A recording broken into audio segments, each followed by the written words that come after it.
Onassis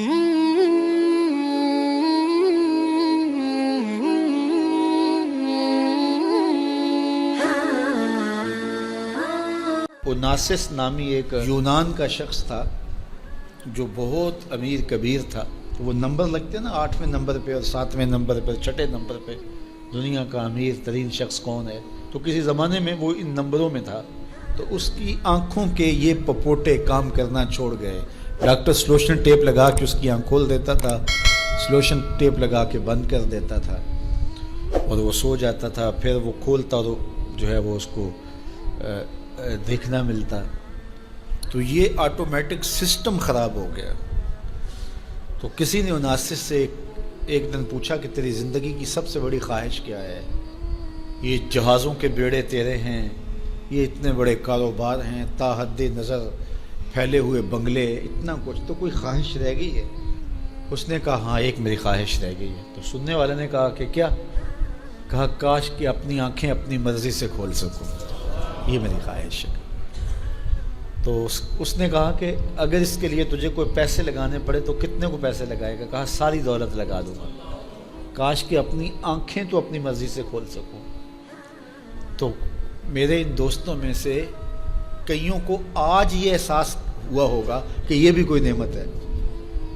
और जो 24 घंटे हमारे साथ है, तो इतनी नेमतें हैं हमारे ऊपर अल्लाह की, और उसको हम अपने हिसाब से छोटा या बड़ा कह लेते हैं, लेकिन वो इतनी बड़ी हैं कि अगर वो छिन जाएं तो फिर पता चलता है कि जो है वो कितनी बड़ी नेमत से हम महरूम हो गए। तो मेरे एक मिलने वाले हैं, उनके मुंह में लुआब की मिकदार कम है, जिसको हमने कभी सोचा भी नहीं कि ये भी कोई नेमत है।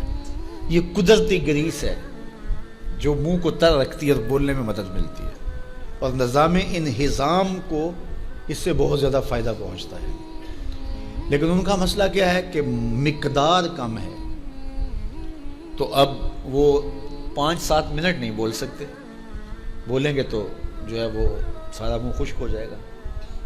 मियाँ मसला क्या है? लुआब कम आता है, लुआब की मिकदार थोड़ी है। तो कभी इसको भी किसी ने नेमत समझा, लेकिन ये कितनी बड़ी नेमत है।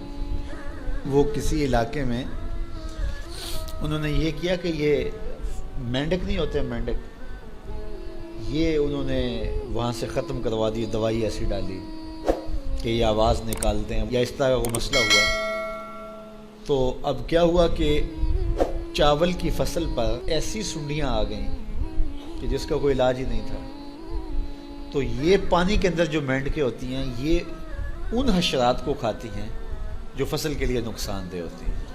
तो अब वो मेंढकें ढूंढते फिरते हैं। अब हमें नहीं पता कि कौन सी चीज़ कितनी बड़ी नंबर। ये केचवा होता है, केचवा कभी आपने देखा, जिसको वो हम अपनी पंजाबी में गंडोया कहते हैं। कभी आपने सोचा कि इसका सिलसिला क्या है? ये मट्टी खाता है, एक तरफ से दूसरी तरफ से निकाल देता है। और अब हमारे उधर एक ज़िम्मेदार था, तो वो बच्चों को पैसे देता था कि वो ले करके और अपनी फसलों में छोड़ता था।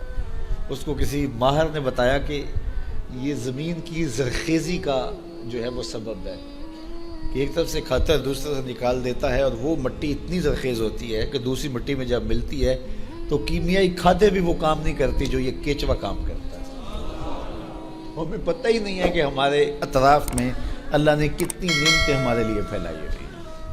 तो इसलिए उसका एक निज़ाम है। ये दुनिया कुछ नहीं है, अल्लाह के कब्ज़े में सब कुछ। तो सबसे बड़ी बात यह है कि अल्लाह आपको खैर की राह अता कर दे। बस का जो दुनिया की दौलतें दी जाती हैं, ये आजमाइश होती हैं, ये आजमाइश होती हैं। तो जो आपको किसी से नेकी करने की तौफीक मिल जाए, किसी की मदद करने की तौफीक मिल जाए,